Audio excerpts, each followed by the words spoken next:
Hi, it's Lee, and welcome to the Tesla Economist. Tesla have finally started delivering their semi-truck.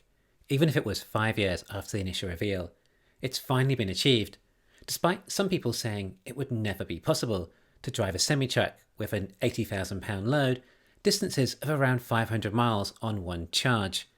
But Tesla achieved it. Not only that, they uploaded the entire video so you can see for yourself, as it is that hard to believe, but now difficult for anyone to doubt. It's good to see that it is all possible. From here, it's about manufacturing, or pace of manufacturing. How many a year can they make? The only number we've been given is that Tesla should produce 50,000 by the end of 2024, as we were told on the earnings call, which is a lot more than I think any of us expected. I won't waste your time going over the specs, as I'm sure you already know them already, but basically an electric semi-truck is superior in every way from diesel, along with performance, simplicity, safety, and of course, much lower cost. Supposedly even lower cost than a freight train, which makes it the lowest cost land transport. A big deal.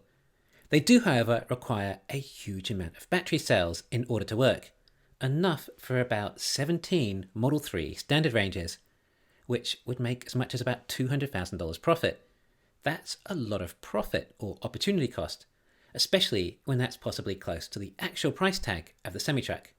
Although that was the old pricing, I don't believe we have actually heard the latest price updates, but some believe it to be now closer to $400,000, according to some in the trucking industry. If so, then, well, that is a substantial profit. We estimate the battery size to be close to 1 megawatt hour, judging by the estimate of just under 2 kilowatt hours consumed per mile. Well, if we have 500 miles of range and 2 kilowatt hours per mile, then that comes to 1 megawatt hour battery, which alone might cost around $130,000 just in cells. As we know, they're using 2170 cells from Giga Nevada. Why not 4680 cells? Well, 4680 are still not as energy dense yet, due to 2170s using silicon in the anodes. It creates that additional energy density that's necessary. On top of that, the weight saving of a structural battery pack, being perhaps just a few £100s, is pretty much negligible when the total weight is around £82,000, which is why it also makes sense to manufacture the vehicle there too, to keep everything local, where the 2170 batteries are made. When you include the rest of the cost of the vehicle and battery pack, then a $200,000 price tag wouldn't generate much profit. So I find it quite likely that the price will increase quite a bit from what we were initially told. But why not make 15 or so more cars for consumers instead, and increase market share for EVs? Only 1% of vehicles are semi-trucks. Well, Elon tells us why, as despite accounting for 1% of vehicle sales, they account for 20% of vehicle emissions, and even 36% of vehicle particulate emissions, due to the fact they run on diesel, are incredibly big and heavy, and are driven perhaps 7 times as much as passenger cars, all resulting in worse environmental damage, thus in line with the mission.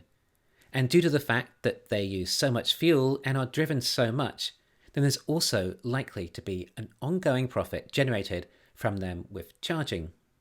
Now you may be wondering, if Tesla are going to perhaps be making in the region of around 50,000 or so by the end of 2024, and each one has a battery around a whole megawatt hour, then that's a lot of cells required.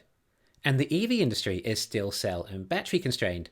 So how will that work? Well, sometimes I like to look to see if I can find coincidences to give me answers. So here are some I found. Giga Nevada has a run rate of around 35 to 40 gigawatt hours a year of 2170 cells. Tesla might be making around 35,000 semi-trucks a year.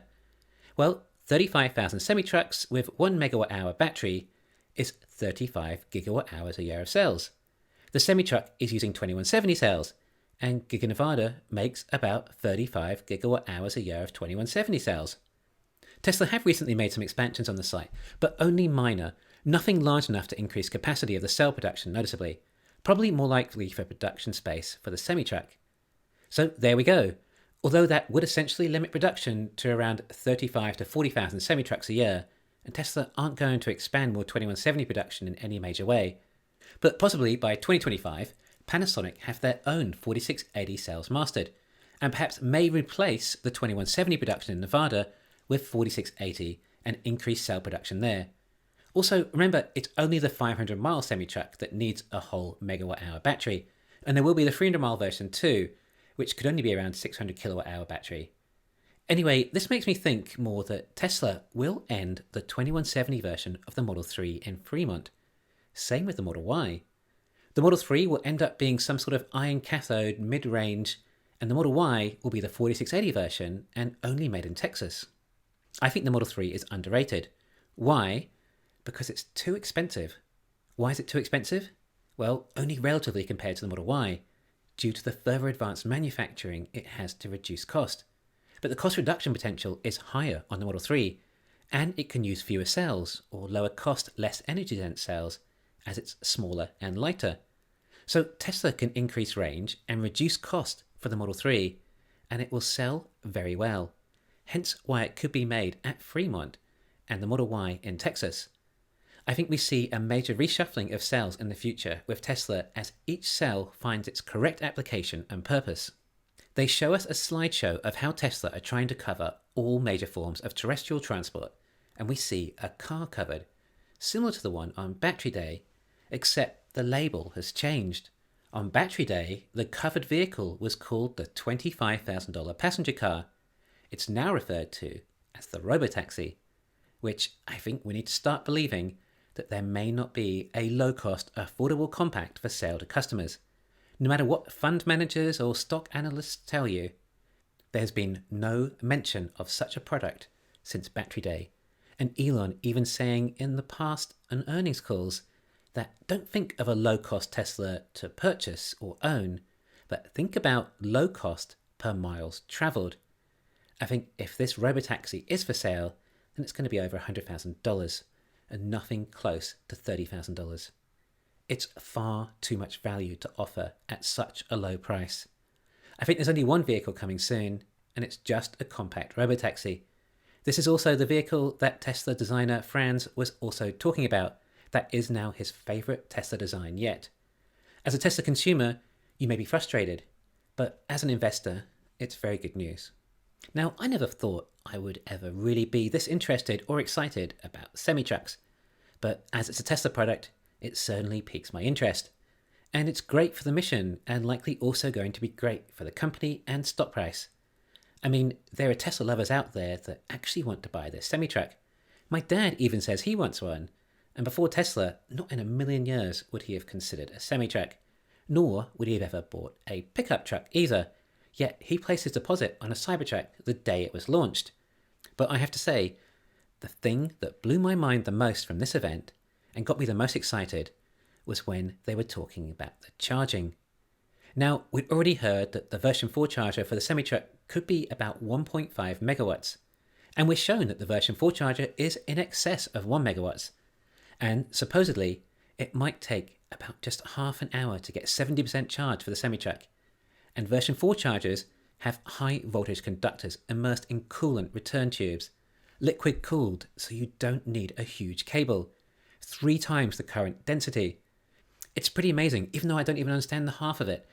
This is key for high power applications like the semi-truck. But my favourite part of the whole event was when Elon says that this will be used for the Cybertruck too. Now, bear in mind that the semi-truck is a 1 megawatt hour battery, so it can handle a faster charge, whereas the Cybertruck is only going to be about a 100 kilowatt hour battery. Yet, by the sounds of it, we'll be able to use a 1 megawatt charger. This might be to do with the tabless cells, probably a higher voltage for the Cybertruck battery, perhaps 1000 volts. I mean, this is what it sounded like. It would be absolutely crazy. You might think it means the Cybertruck could get a full charge in just 6 minutes or so, if that was the case. But the fast charging is not consistent. A good example is trying to pour water into a wine bottle with a bucket. You can fill it up to about 70% or so easily enough. After that, it gets harder and slower. But still, perhaps you can get a 70% charge for a Cybertruck in just a few minutes. That would be another massive selling point for the Cybertruck if so. I mean, I'm just inferring what was said here. Perhaps it will be limited somewhat. But on the other hand, why else would have Elon said it? I sure can't wait for the full Cybertruck specs. Thanks for listening. Please hit the thumbs up and subscribe. You can follow me on Twitter and talk to me on Patreon.